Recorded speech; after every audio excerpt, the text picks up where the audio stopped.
And here we are again, March Madness. We're creeping to the end of the month. I'm not wishing the year away. I'm not. It is going so fast, isn't it? So, March Madness, and we are today looking at swimming, part of the original OG Joseph Pilates moves. We are on our stomach.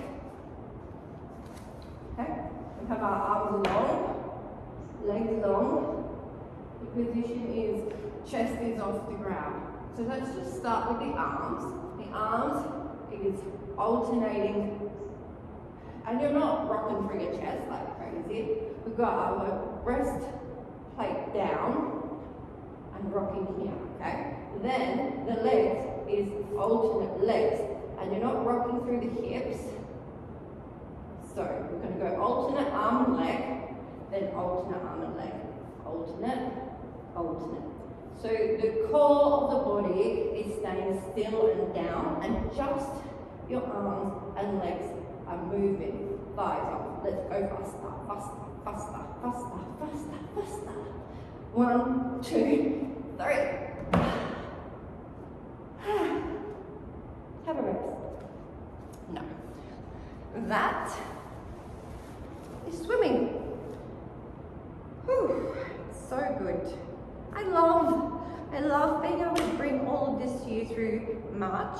Not March, like I said, May, like I said yesterday. See, when you have to say March Madness, get a little bit confused every now and then. But, so, I do love this month and being able to show you all of the OG moves that are the core of a Pilates session. You know, we change them up a little bit. We do some and not others, but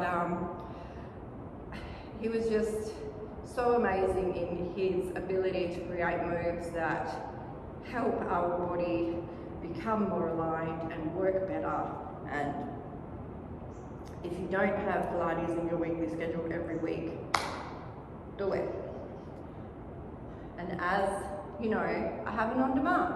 So if you want to do it at home, $10 a month Australian, and you have a library of 40 plus videos to choose from.